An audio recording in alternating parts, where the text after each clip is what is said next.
So hey there. So today, you and we are going to be returning to that world of headlines where we talk about Rick Moranis and the terrible thing that happened to him Thursday, 7:24 a.m. And if you're thinking to yourself, but that umbrella guy, didn't I get a notification talking about this event from your channel? Well, interesting thing that apparently if you talk about this in short form, meaning if I talk about it in say 2 minutes, telling you all the deeds, well, apparently that's adult only. That kind of stuff, it damages channels. It puts you on this radar for the platform that says, yeah, maybe we need to isolate you a little bit more.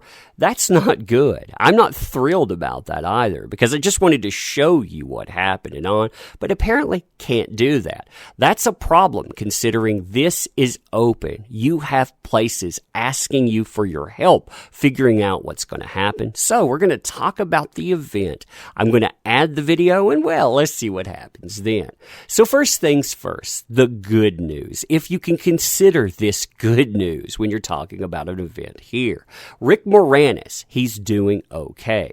We heard from a spokesman, or at least the New York Times did, that said that Rick Moranis, he was accosted on the Upper West Side yesterday. Again, this news is coming out on Friday. He's fine, but he's grateful also for everyone's thoughts and well wishes. So Crime Stoppers has just released footage of Rick Moranis being accosted on the street by an unidentified male. According to Crime Stoppers, this attack, it happened at 7:30 a.m. on Thursday on Central Park West in the vicinity of West 70th Street. Rick Moranis, he ended up suffering pain to the head, to the back, the right hip, and went to the hospital for evaluation before reporting this incident to the police. If you have any tips about this, you can tip line it at 1-800-577-TIPS. So this is the post where the NYPD brings this up too. You can see that this is verified. That's what the blue check mark means. So this is the legitimate NYPD News at NYPD News. And what's infuriating about this being locked up as an adult only conversation is the fact that, well, who might have witnessed this? We may have a teenager that knows this person. We may have a child. Those people might pick this up. They might be able to talk about this and solve this crime. And in no world is it acceptable to do this to anyone, little on a 67-year-old Jewish male. So here's the post talking about 10/1, 7:24 a.m. 67-year-old male was walking southbound on Central Park West in the vicinity of West 70th Street when an unidentified male struck him in the head with a closed fist, knocking him to the ground. Now this video, it hasn't been closed in on or anything. The other video that I showed you was actually pulled out so you could see it a little bit better. But you'll notice in this person, again, they walk straight up to him. You can see it happening. They're just walking along. Then they veer off. They do that. And then, well, you can see the person collapse to the ground. Afterwards, what's really disturbing about it, in my opinion, is that this person, they just walk off like nothing has happened. Like there's no problem whatsoever.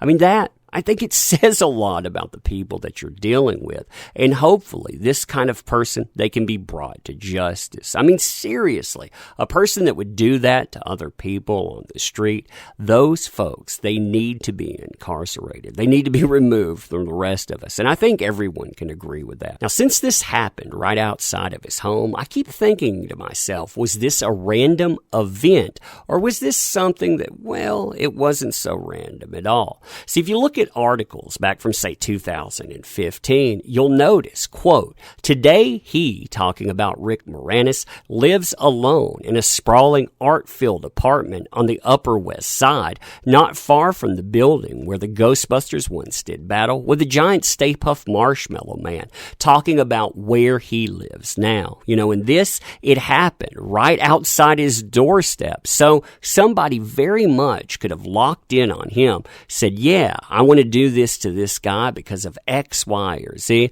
Like I said, it's been assumed that this is a random event, but maybe it wasn't so random at all.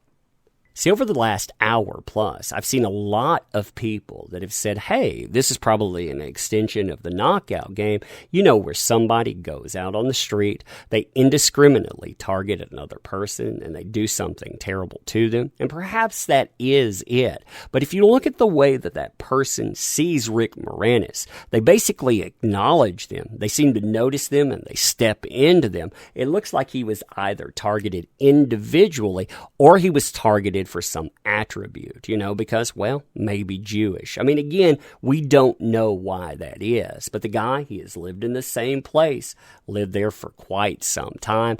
Individually, he's well known, and also, again, feature-wise, we're talking about a Jewish man at that. Irregardless of reasoning, and setting aside the fact that we're talking about a beloved actor, we're talking about a 67-year-old, this is also somebody that decided to step away from the spotlight for quite some time. So yeah, a lot of people, they're not even familiar with him anymore. And instead of it being a movie headline saying, hey, we have a new Honey, I Shrunk the Kids, we're hearing about this stuff.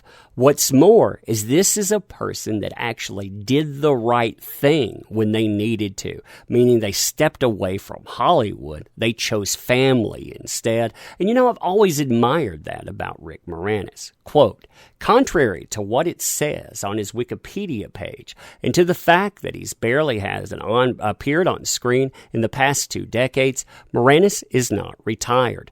Not exactly, anyway. He did take an 18-year hiatus from acting after his wife Anne passed from breast cancer in 1997 to focus on raising his 2 young children. Ever the overprotective father, he won't reveal their names. Now, Moranis, he spoke about this decision, saying he didn't make the break all at once, but gradually disengaged from appearing on screen. It wasn't a formal decision, he says. It began in an already busy year where I declined a film that was being shot out of town as the school year was beginning. Again, he chose family over fortune and fame, so I have to give him kudos to that. And he continues talking about where he lived, making a living. And again, this makes the point that he's been in that area for quite some time. But I was fortunate to be able to continue to make a living writing and doing voice work in Manhattan. This also talks about how much he's worth as well. People may target you for that too.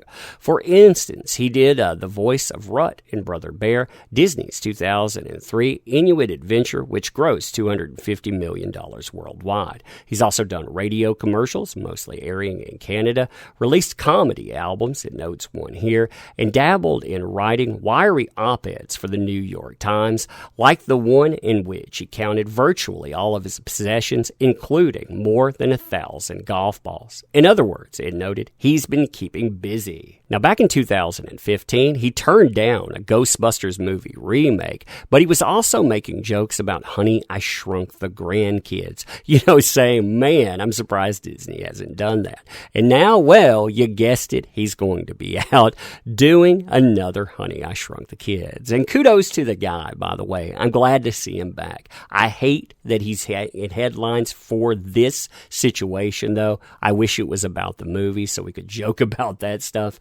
But yeah, I hope this situation is rectified. I apologize for the long duration here in removing the last one, but this is a second attempt. I'm curious what happens with this too. But let me know what you think about this stuff, and let me know what you think about a new Honey, I Shrunk the Kids as well. If you haven't ever checked out his movies too, definitely do so because he does some good ones. And let me end this by saying thank you for showing up and being here. You make this stuff possible. You make it work, so thank you. I appreciate the heck out of you.